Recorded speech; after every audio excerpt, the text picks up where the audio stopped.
wabarakatuh.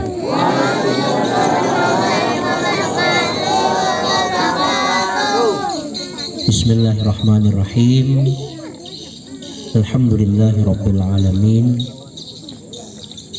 Wassalatu wassalamu ala asyrafil anbiya'i wal mursalin Nabiyina Muhammadin wa ala alihi wa sahabati ajma'in ma ba'd. Qala Allah ta'ala fi kitabihil karim wa huwa asdaqul qailin wa idh ta'ala rabbukum la in syakartum la azidannakum wa la in kafartum min 'adzabil syadid. Sadaqallahul azim wa sadaqa rasulullah. Yang sama-sama kita hormati, kita muliakan Bapak Syekhul dari Konsultan Perpustakaan Nasional Republik Indonesia, yang kami hormati Bapak Kepala Dinas Perpustakaan Kearsipan Daerah Kabupaten Balangan, Bapak, Ibu-ibu para pendidik yang saya hormati, saya muliakan, keluarga besar Yayasan Altamar yang saya hormati, saya muliakan, Bapak Ibu para orang tua, wali murid yang saya hormati, serta anak-anakku sekalian yang kami banggakan. Alhamdulillah, puji dan syukur marilah selalu kita panjatkan hadir Allah Subhanahu wa taala,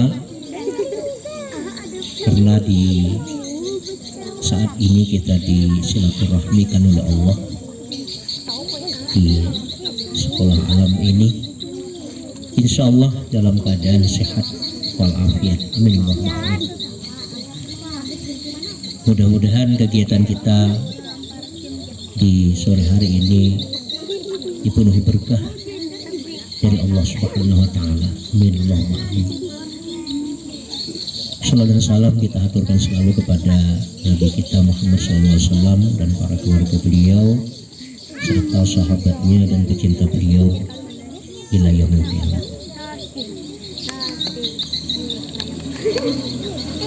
Saya merasa pada hari ini sangat bangga Bapak Ibu sekalian, kita sedang berkumpul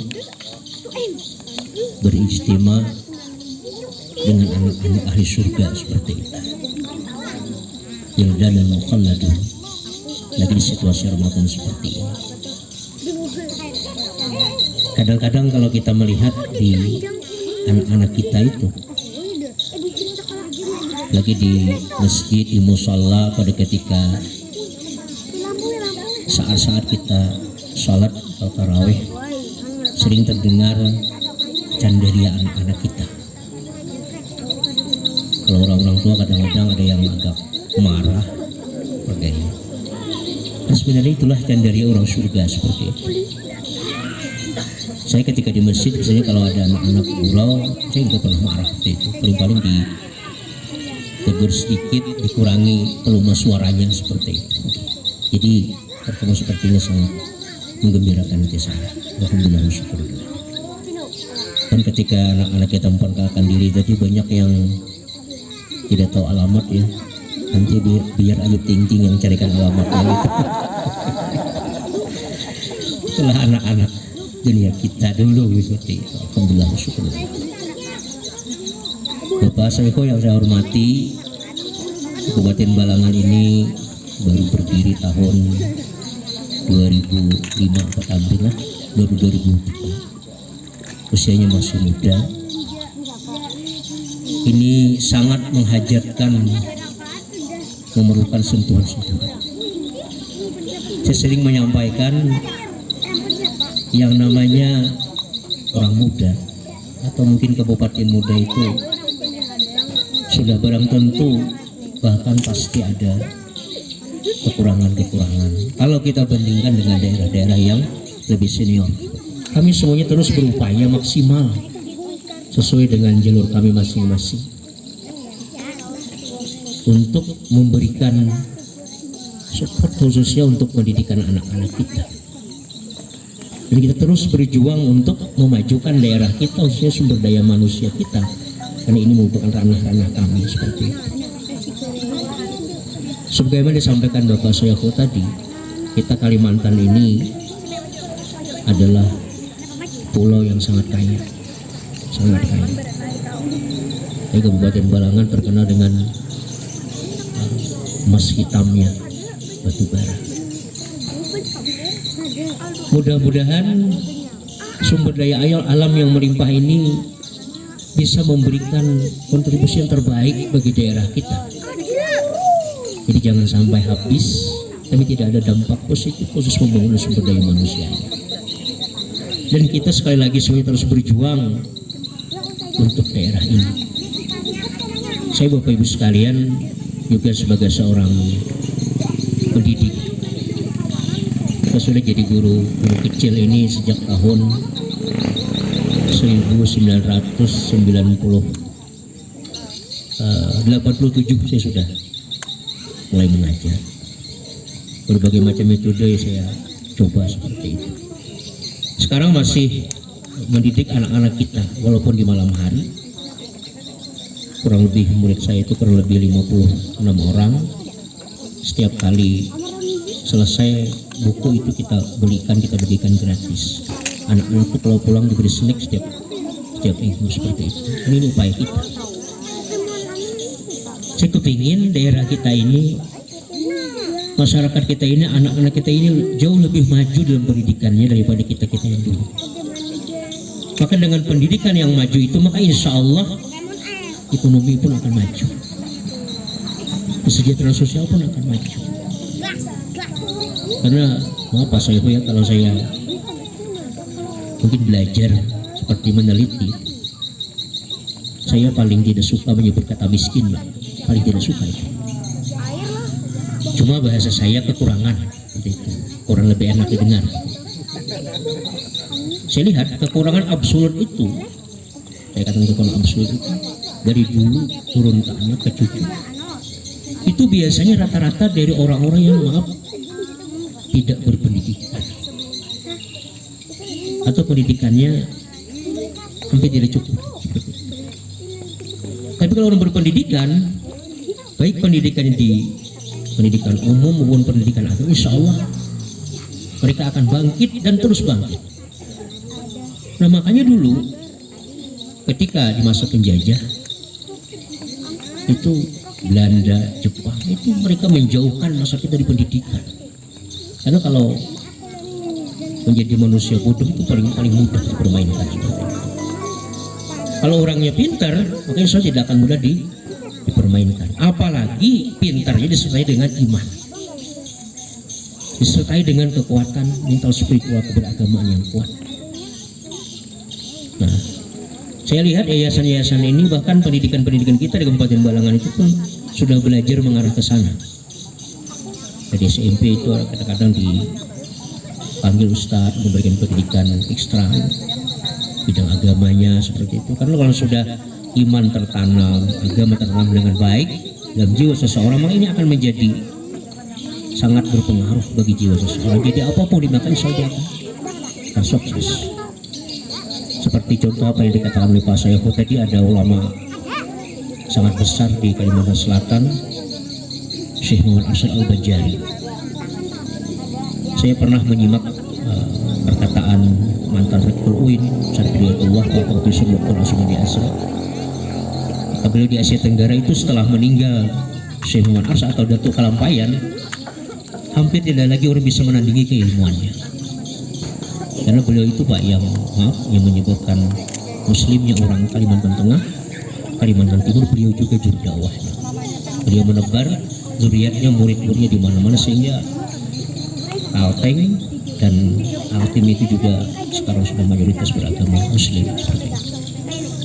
Nah, beliau ini dididik di luar negeri, di kota suci Mekah selama kurang lebih 30 tahun. Luar biasa.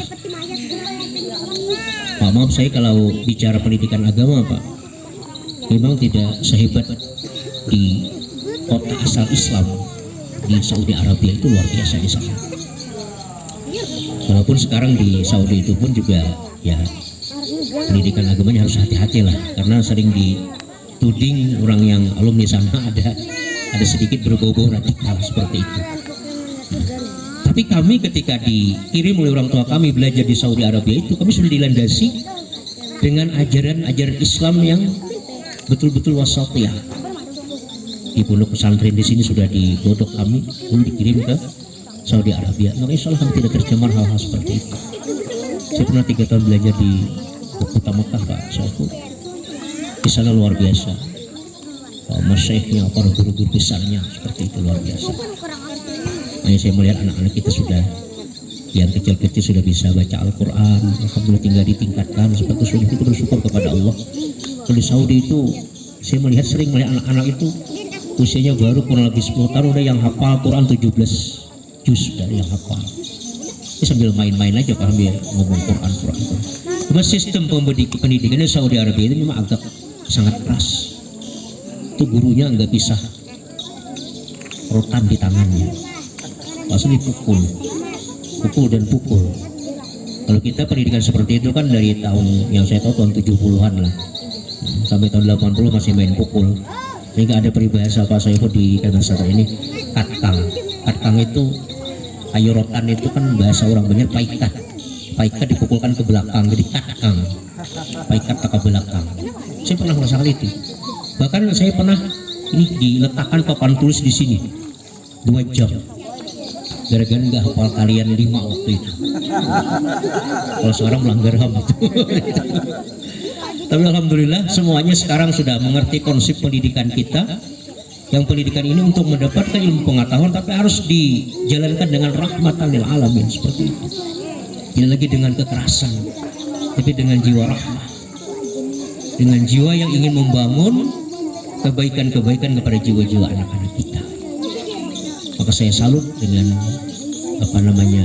para pendidik-pendidik kita, yayasan-yayasan kita yang memang betul-betul dia berjuang dari nol Pak untuk membentuk pendidikan-pendidikan kita di daerah Kabupaten Balangan ini. Dan juga saya salut dengan tenaga pengajar. Makanya tadi dikatakan oleh Bapak Kepala Dinas, perlu sentuhan-sentuhan dari yang di atas lah seperti itu. Kalau peribahasa kasar itu dari pusat harus menyentuh, kami yang di bawah pusat ini tenang-tenang aja. Ya, jadi sekali lagi kami memberikan dukungan moral luar biasa kepada Bapak Saiful yang melihat bagaimana Kabupaten Balangan, dan mungkin program-programnya juga disampaikan kepada kami sangat diterima. Sekali lagi Kabupaten Balangan daerah yang sangat muda, baru, dan tentunya banyak lagi hal-hal yang kami perlukan untuk memudahkan, khususnya dalam bidang sumber daya manusianya seperti itu yang sangat kami pikirkan. Nah, sumber daya mungkin alamnya sudah tersedia, menurut fisiknya itu mungkin pemerintah daerah bisa saja berurusan seperti itu. Ini saja yang bisa saya sampaikan. Mudah-mudahan pertemuan kita bermanfaat, dan insya Allah sangat bermanfaat lagi dengan kedatangan Pak Saiful. Insya Allah memberi berkah kepada kita semua seperti itu. Insya Allah, amin Allahumma amin. Terima kasih atas perhatian, dan saya mohon maaf atas kekurangan. Sekali lagi syukur pada anak-anak kita ya. Tadi Ibu nanya itu ada yang masih puasa sambung, ada ya? Berapa kali sambungnya? Biasalah seperti kita belajar kan dari kecil. Jadi belajar puasa, nanti kalau nggak tahan sampai jam 2 ya bukalah, nggak apa-apa, nyambung lagi kan. Cuma kalau sudah jam 6 jangan lagi nyambung itu, karena sudah hampir buka gitu. Nah, jadi tinggal meningkatkan itu. Saya support dan saya mendoakan kepada anak-anak kita agar menjadi anak yang saleh-salehah di dunia wal akhirah. Ini merupakan aset daerah kita, aset bangsa kita. Karena anak-anakku sekalian, kami yang tua-tua ini, kayak saya sudah ya 54 tahun lebih lah usia saya.